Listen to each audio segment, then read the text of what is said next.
I'm Rob Stevens, founder of CFO Perspective. A beaver trap uses the beaver's instincts to kill it.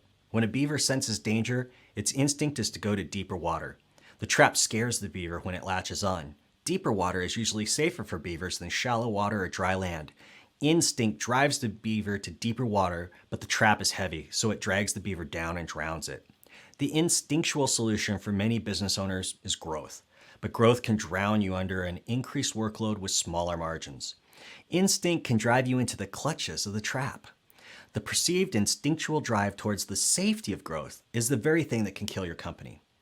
A classic thinking error is called substitution. Daniel Kahneman, in his book Thinking Fast and Slow, defines substitution as answering one question in place of another.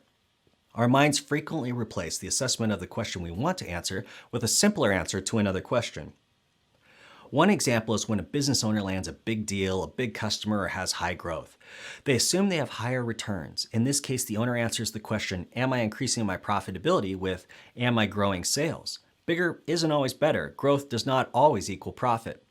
A classic anti-drug ad from the 1990s shows a person doing cocaine. They explain they do coke so they can work longer, so they can do more coke, so they can work longer. It was a vicious circle that could only end in their demise. Business owners can get into the same circle of addiction, but the drug of choice is growth. The circle starts by always believing growth is the best answer to more profitability. The growth brings unexpected expenses, which reduces income. So the answer once again is growth, which brings more expenses. It's the same vicious circle. How do you escape this addiction? The answer lies in clearly weighing the benefits and costs of growth. You don't know whether growth is the right strategy until you do the analysis. One way to assess whether growth is the right strategy for you and that you are ready for growth is to check out my free business growth checklist. I also have a video of the checklist items in my YouTube channel. Let's talk about the benefits and problems of business growth. Any business growth addict can list the opportunities and benefits of growth. More income can be earned on fixed costs, which increase profits. Excess capacity can be put to profitable work.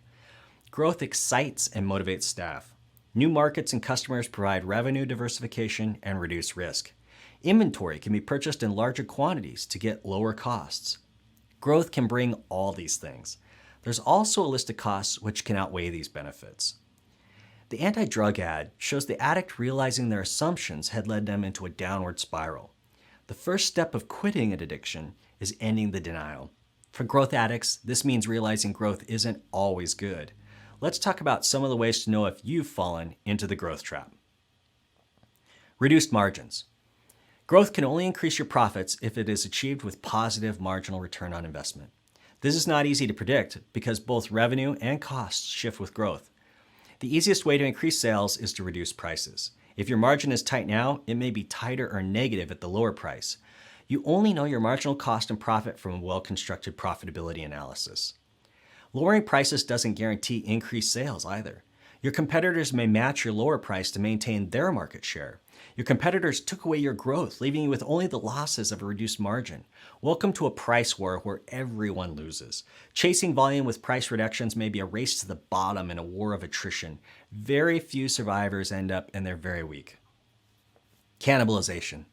The much bigger margin problem is cannibalization. Cannibalization is reducing your price to existing customers when you could have sold to them at your old price or a higher price.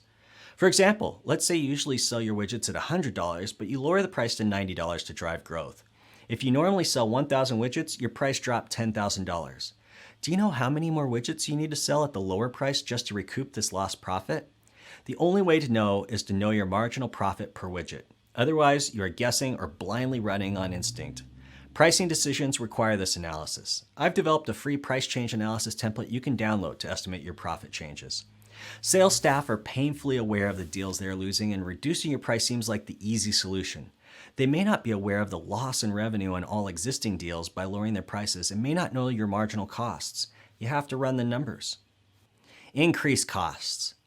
You also want to model the growth's effects on your compensation to sales staff and referral sources. This compensation is often based on production and not profit. Your average profit unit will drop by any promotional price cuts, and you're paying much more in total commissions because sales are up. Growth can also cause operating inefficiencies to go unaddressed. Growing more revenue is more inspiring than cutting costs. Cutting costs causes stress and arguments. Inefficiencies then build up over time. Many people finally deal with the inefficiencies during a recession when it's hard to make the cost savings fast enough. Morale and customer satisfaction. Sales promotions can often be demoralizing to employees that aren't commissioned. Sales staff are working hard, but they feel like it's worth it when they receive their commission check. Best year ever, they'll say. Production, processing, and other back office staff have also been working really hard and know the sales side is making a killing. If back office staff have no upside from all the new volume, they'll feel overwhelmed and underappreciated. This reduces morale. Their workload must be reduced back to normal through additional staff or process efficiencies. Increasing their pay would also help their morale, at least temporarily. When growing, everyone must sacrifice together and benefit together. Closely related to morale is customer satisfaction. Customers can sense reduced morale. Rushed staff will make more mistakes and you will struggle to keep up with the service on increased sales. This hurts your brand, which has long-term implications. If you have a good chance of executing a high growth strategy, you must prepare for it to ensure employee and customer satisfaction. Once high growth is unleashed, operations can have a hard time catching up. Resources to handle growth must be in place in advance or customer service suffers. Cash flow pressure. Growth takes a pool of capital to prepare for growth. Capital is needed for the timing difference between expenses and sales. Cash outflows for expenses often precede cash inflows from sales. Pushing for sales growth without the capital to support it leads to a cash crunch. One of the biggest things to watch out for is hitting your production capacity and needing to make big investments. Growth often requires new employees, new equipment, and increased inventory. Does that growth trigger another cost? Have we entered the growth spiral again? Let's put all this together now. Before assuming business growth is the answer, a little research can save you from working hard for no additional profitability. Growth may increase profits or it may decrease them. You don't know without doing a profitability analysis.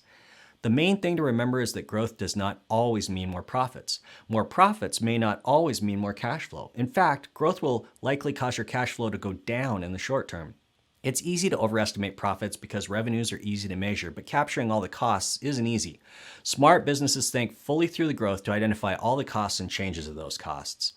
Beyond the costs, companies often don't prepare for the growth, whether from lack of foresight or lack of capital. Employee morale and customer service then suffer. It's better to prepare for the growth before it occurs than hoping infrastructure will catch up once you have enough cash. There are many reasons why you should pursue a growth strategy.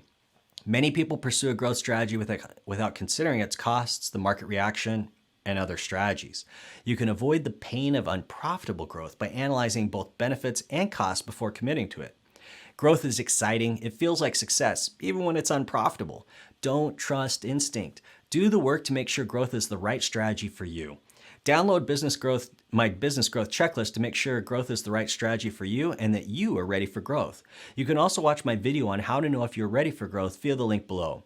You now know the 5 indications that you are in the growth trap. They include reduced margins, increased cannibalization, increased costs, decreased morale and customer satisfaction, and increased cash flow pressures.